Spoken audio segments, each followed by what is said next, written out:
What's up guys, JTails here. It has been a long time since we've done one of these, but I'm bringing to you a Corrin guide and I hope you guys enjoy it. Let's get right to it. Corrin, a few things about Corrin. I think she's very underrated. Like, people know she's good, but I feel like people don't really know. You know what I mean? I think that she's still, I don't want to say she's underexplored, but maybe underrepresented. Anybody interested in checking out really good Corrin players, check out Ryuga and Cosmos, or Cosmic Cosmos, I believe he goes by. And I think Ryo also uses Corrin. Corrin has become one of my favorite secondaries, and I've been putting a lot of time into her, so let's get started. So, first thing to know about Corrin is that she's not a fast character. You know, she's not like a rushdown character like maybe Marth would be. Where you can aggressively zone. She's more of a poke, and once you gain momentum with her is when you really start going in. So I'm going to talk about her tilts first, and then we can talk about some of her other moves from there. So the first thing I want to talk about is her down tilt. Her down tilt is pretty safe. You can see that shield coming up fairly quickly. So down tilt's a safe poke. Certain characters can punish it, of course, but it leads into a few things. It leads into an up tilt, which can then lead into an up air, actually, depending on character weight, etc.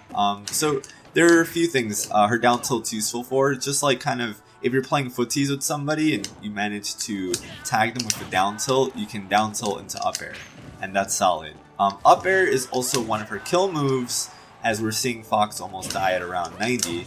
Yeah, that's gonna kill. So remember, there's no staling in training mode, therefore all the moves are fresh. Next thing I want to talk about is her up tilt. So up tilt is also a really good juggle move. You can string more than one of these together if you happen to land it, and then you can generally combo off of it, because Corrin's moves leave her opponents in a lot of hit stun. So just as reference, just kind of showing what you can do. But up tilt is a really good anti-air. So her sword is not, it's not a part of her body, right? So you can really anti-air characters like Mario, Jigglypuff, any characters who don't have disjoints when they're coming down. You can use this to kind of stop them from approaching you from directly above, and I think it's really important to use this. So like if Mario is coming down with a down air or a neutral air, you can just up tilt him and then start juggling him a bit more.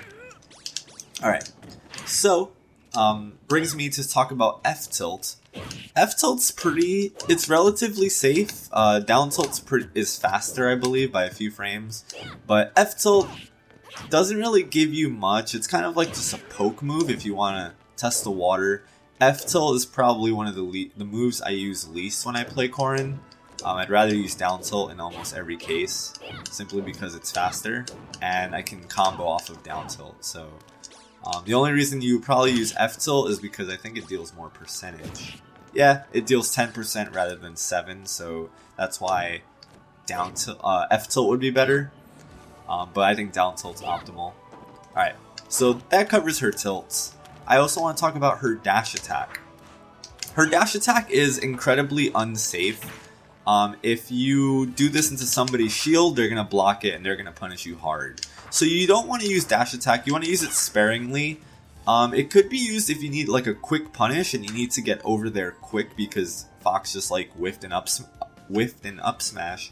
You can just dash attack and get that punish. Doesn't really lead to much, doesn't deal that much damage, so once again, it's kind of one of the lesser used moves in her repertoire. It's good for punishing landings if you can get people to air dodge or, you know, kind of not throw out an attack. But other than that, dash attack is not one of her best assets. So, which brings me to her aerial moves.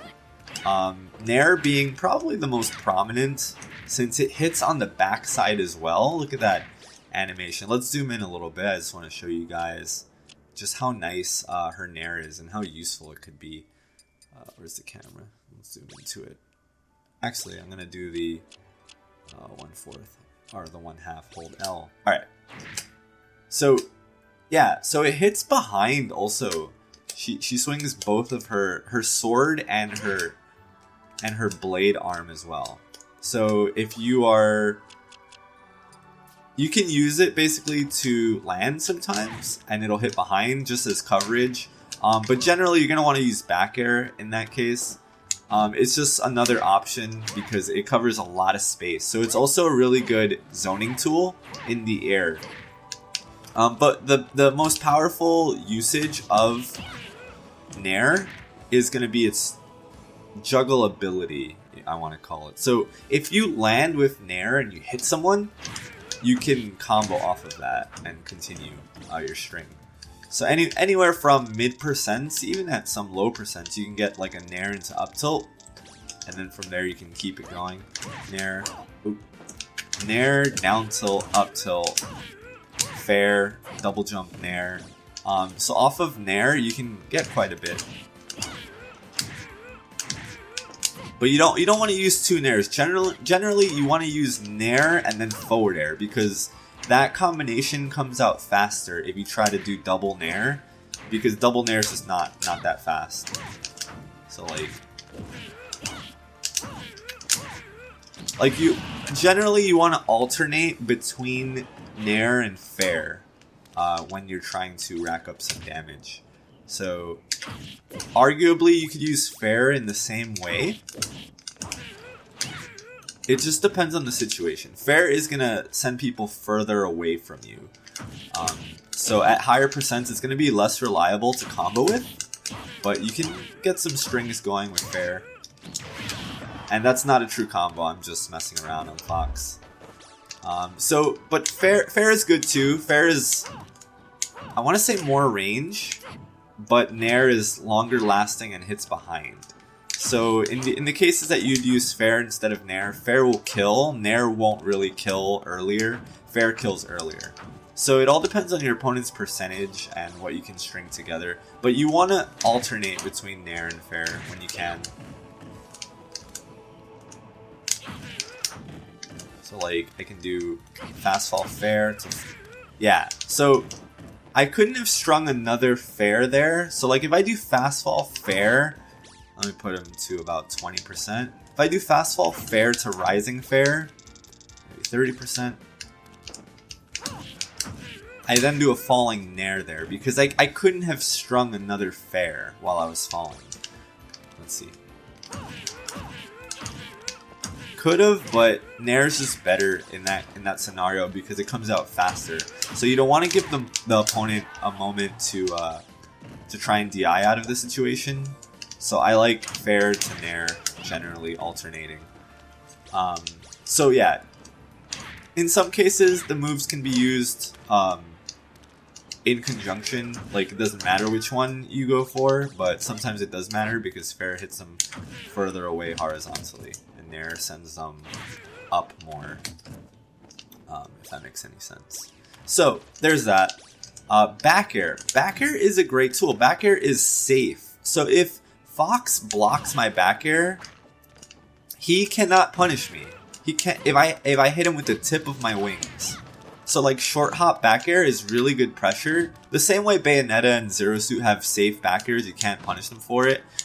Corrin's back air, since it moves her away from the opponent, if they block it, they're in shield stun. So like if you know that someone's gonna try and punish you, you can do like a back air into F smash and then potentially kill them. The thing is that F smash is not safe. So if you do commit to back air into F smash, know that if your opponent blocks it, they can get you, and that'll be trouble. But alternately, you can do something like that and then get away. But now the thing is about side B. Well, actually, I'm gonna finish up talking about the aerial moves. Up air. Up air is also a really wide move. It covers a lot of space. It even hits slightly below. And it KOs. So it's a really powerful tool when opponents get to like higher percents. Look at that. Fox almost died from that. Back air also kills. Just FYI. You can also use back air to recover distance. If you're off stage, you can use back air to flap your wings closer and recover. So don't forget about that. But up air, yeah, definitely good good combo tool, good kill move. Up air is one of her best moves, I would say. Simply because it kills and it covers a lot of space. You can actually interrupt Cloud's down air with up air if you space it properly. Try and get Cloud to the side of it, but you can even do it straight up and it'll work. Your timing just has to be pristine, which is kind of hard to do when Cloud's moving around, but it's also a really good tool against him. So that goes into back. We already talked about back air, nair, fair. Oh, down air. Down air is one of my favorites. Even though down air is punishable if someone blocks it, like most down airs are, down air combos. You can actually get down air into side B at mid percents. And that usually is a true combo, depending on the character and their DI and yada yada yada. But that's a real thing. And at low percents, it also works as well. So you can get something like down air into side B into up tilt, and then you start your usual string. It's huge damage if you get a down air early on. Side B, dash attack. Well, not dash attack, but dash part of the dragon lunge. And then up tilt, nair, fair. I had to do a rising fair there. But that's generally true. So you can get a lot of mileage off of a down air hitting. Generally, you're going to do a down air into side B. That's going to be your go-to most of the time. But at higher percents, it's not going to connect, but it's still not a bad idea to try. Get that tipper there. So, yeah, once again, down air is not safe on shield, but it can be a good tool if people are comboing you with up airs to kind of just throw it out. Sometimes it's good. You have to assess the situation. If your opponent's going to block it, they're going to punish you hard. So you want to be really careful with how you use down air. But like I said, it gets you a lot of combos, so that's solid stuff. Alright, let's talk about side B, which is her best move. I don't even think it's an argument at this point. Dragon Lunge is Corrin's best move, by far. It's multi-purpose. You can use it on stages with walls to kick at the ledge, which is really cool. You can use it to stall and then jump. Like, it has so many applications, even aside from an attack. So the thing to know about side B is that if you don't press anything, she reverts back to neutral. She'll kind of just fall. In order to do the instant pin, what I do is I hold the direction, like if I want to do it forward or back, I hold the direction, and then I slide my thumb very quickly from B to A, like, oops, like almost instantly. You kind of want to press them almost at the same time, but you definitely want to do it quickly, unless you want the delay. If you want the delay, that's okay too, but for those really, really fast punishes, you want to do the instant pin. And that is important. And yeah, so like in certain cases when your opponent might be waiting for an option, you don't want to go anywhere with the pin because your opponent's waiting for it and they're going to punish you. It's also important to note that when Corrin is doing the pin, when she does pin and she's in this state, her lance, like right where it kind of connects with her arm, players can hit that. Right now, if I'm not doing the kick, I can get hurt, I can get hit out of it. So she's vulnerable in this state. So sometimes if you're a Corrin player and you do the lunge and you wait, players will just like up tilt you instantly and it's bad news. So sometimes it's good to go for the instant dragon lunge and then just do a kick and hope for the best. But characters like Fox and Sonic and Sheik, they're going to be able to punish Corrin, even Diddy Kong to an extent. It all depends on their run speed. So Captain Falcon's going to be able to punish Corrin. If you do this and then you run back, Fox is going to dash attack you and start doing his vortex. So that's trouble. But the other option is to jump and put yourself up in the air and try to figure out how to land back down.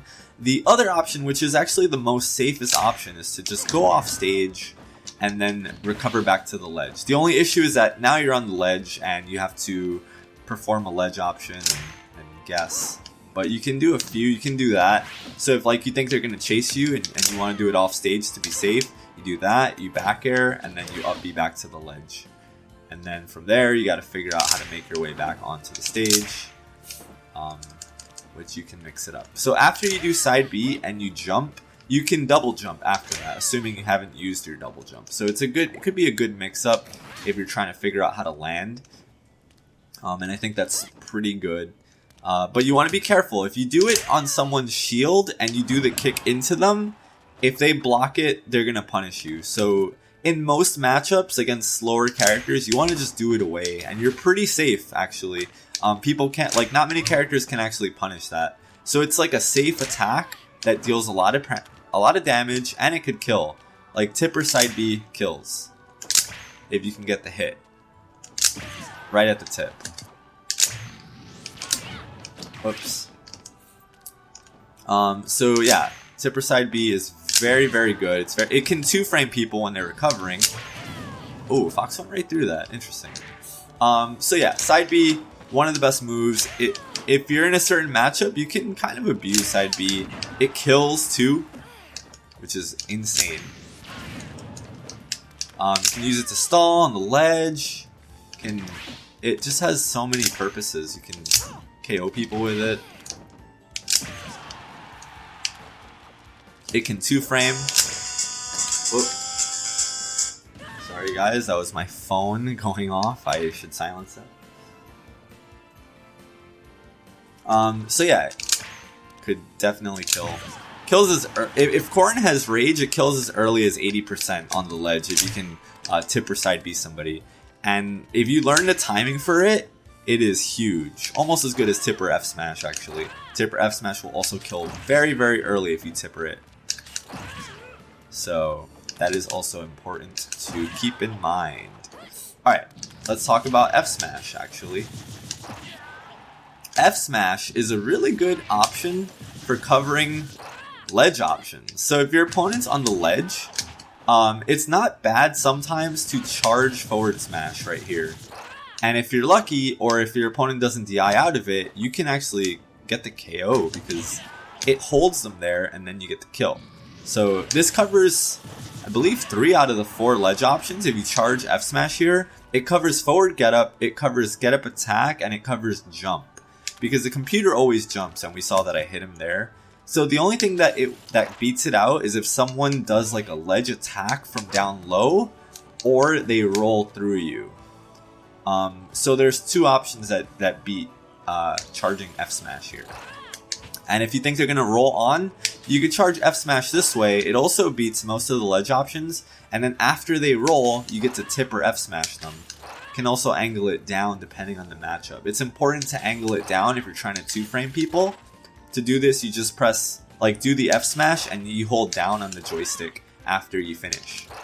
And that way you can get your 2 frames. But it's a really solid way to cover many of the options. So yeah, so there's that. Her counter. Alright, her counter used to be broken. Now it's still just really, really good. It'll kill people at above 100. If Corrin's at high rage, it'll kill Sheik at 80. Even for like a jab or a needle. It's really, really powerful. So once again, you want to use your counter when you know you're going to get hit. You don't want to throw it out mindlessly, even though it's a really good move, but you don't want to just do it. You want to know that your opponent's going to attack into it, and then you get the kill. Counter is invincible. Counter. So, for example, if I'm Diddy Kong and I throw a banana at Corrin and she counters it, and then I go and try to, as soon as the counter finishes, I try to dash attack her. She can block. She is 100% safe after countering. 100%. Keep that in mind. If you're fighting against Corrin, if you're using Corrin. You can counter, and then you can do literally anything after the animation finishes. Let's see if I can show you guys off of Fox. So like, in between... Hold on. So, here we go. So the counter is going to happen. Boom. Now I'm going to hold my shield. I'm going to hold my shield button and you're going to see how fast my shield will be able to come up. So she's invincible. She's invincible. She's still invincible. She's still invincible. Shield. It's such a good move. It's such an amazing tool. So, if you know you're going to get hit, counter. It kills, it's safe, there's no risk. It's just super duper good. The only risk is that your opponent doesn't hit you and then they grab your counter, or they charge an F smash and then they kill you for countering. But yeah, that's the power of it. It's look at the puddle of water. So she's still invincible, and then she's able to put up her shield. That's very important to know. So guys, if you're fighting against Corrin and she counters, if you're doing doubles and you're fighting Corrin and she counters something, just let it go. Don't jump into her, don't attack her. You're just gonna die. She can do counter and then counter again as soon as the other counter finishes, the first counter finishes. So stay away when she counters. That's my rant on that move. Let's talk about her up B. Up B is a pretty good recovery. While she's in dragon form, I believe she's invulnerable or intangible, one of the two. So you have to hit her before she goes into her dragon form. I know certain characters like Pikachu can trade with her, but those wings, man, her wings keep her safe when she's using her up B. So her wings have an active hitbox, and they cover everything above her and to the sides of her. And she is intangible for most of it, I believe, except for the startup and the ending part of it. So it could be a really hard move to gimp for the most part. I know Marth can counter it, but if you use it in the right distance, you're pretty safe. Also, it has a lot of drift to it. Oops, I messed that up. So like, for example, I could do the up B like right here and then drift forward. Like, it actually brings her a little bit higher than people think it does. Go lower. Gonna go even lower. See that? So after I use the move, it's like she jumps up a little bit more. I shouldn't be grabbing it there. So let's take a look at it in slow motion, actually. I'm going to do the 1/4. Hopefully I can get the timing right. So we're going to go down. Going to jump to time it correctly. Let's go real low. I think right here is fine. So I'm going to try and do the up B. Look how low she is. Alright, wait, she grabbed it there. Let's go lower. I'm going to go a little bit lower.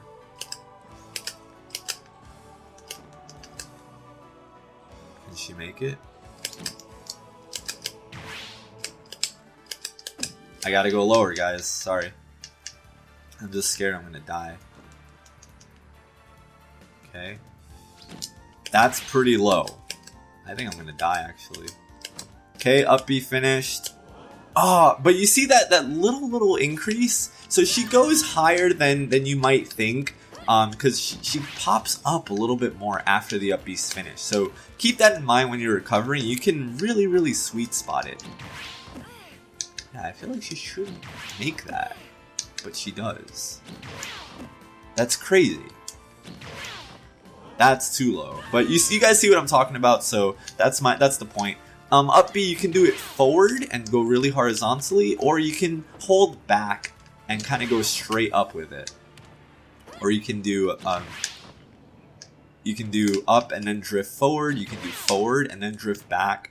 There's a few ways you can mix up the recovery option there. Don't forget to use back air when you're trying to recover, because it's really helpful in covering horizontal distance. She does not have a wall jump. That's important to remember. Yeah, all her smash attacks kill. Up smash is really hard to hit. You really have to tipper it. Like, it doesn't really hit people next to you, so you don't want to use that. If people rolling a lot, you can use down smash. Down smash is pretty reliable. The back hit of down smash actually kills earlier than the front. And I believe it deals more damage. Oh, down smash, down air can take people down. So you saw that, I down aired Fox and then I footstooled him. Granted, if you do down air, you're going to die most of the time. So maybe, so getting that footstool is really important. I wouldn't really recommend down airing off stage unless you're up one stock and you want to risk it. It's definitely a risk, but it's just an option for you guys to consider. Next thing, her grabs. So forward throw, 7%. Pretty sure her back throw also deals 7%. Oh, 8%. For forward throw and back throw, you want to use them to gain stage control. You don't want to use them for damage. You want to use them to throw people off stage and then try and hold them there as best you can. When opponent is at high percent and you know they're going to die, that's when you want to use up throw. Down throw also kills, but up throw kills earlier. So up throw? Up throw does not kill Fox there. Let's try 130. Nope. And with Rage, it'll definitely kill a lot earlier, so please keep that in mind. Up throw killed Fox at 140. Let's try down throwing Fox. And see, it almost kills, but it doesn't quite. It might kill Fox at the ledge, because down throw sends him horizontally as well. Almost. See, so it's like up throw is always the better choice if you want to score that KO for sure. Oops, I meant to hit reset. That's just the nature of it. Like, that's just a fact. So what I use down throw almost always, just to kind of like knock my opponent up in the air. But so at the start of the match, you know, I'm gonna use down throw. It also deals the most damage. So early percents I use down throw, but if I'm by a ledge, I'm gonna go ahead and forward throw because I want to try and get that early gimp, early KO, whatever you want to call it. Or if we're standing here, I'm gonna use back throw because that's important. But high percents, up throw is your go-to, but you don't want to stale it. So what I would generally do is at very, very high percents is I'll like pummel. I'll use down throw as a measure. I'm like, alright, did down throw kill? No, it didn't. So that means maybe the next throw, up throw, will kill. And when I'm really certain of it, and I know it's going to kill, I don't want to stale up throw, because then I really can't kill anybody. Then I'll use my up throw and get the KO. So that's how I use her grabs, basically, while I'm playing. Yeah, that's basically it. Oh, her neutral B. So there's a few things about this move. It stuns just like Zero Suit's plasma shot or her down smash. The longer you charge it, the longer it stuns. This move also KOs. So if you can get people with that claw, it kills really early. And you can combo into it and use it in the air as well. So this move is also important. If you can get people stunned, it's really, really good. Whoops. So like something like this. Oops. Falling fair into stun. Whoops. Fair, stun. And you can use it also off stage as like a projectile. But yeah, so what I had to do there was stun and then hold the rest of the bite. The thing is, when you let go of B, the claw actually stops charging. So you want to make sure that you get the stun and then you get the bite, basically. And it's really, really safe. So doing just this, if your opponent doesn't have a reflector, is really good.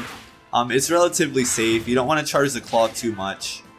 If you want to just use it as a zoning projectile and just kind of try and get stuns, you can also follow up with Dragon Lunge Tipper. So you can do stun, Tipper Dragon Lunge, and that's a KO right there.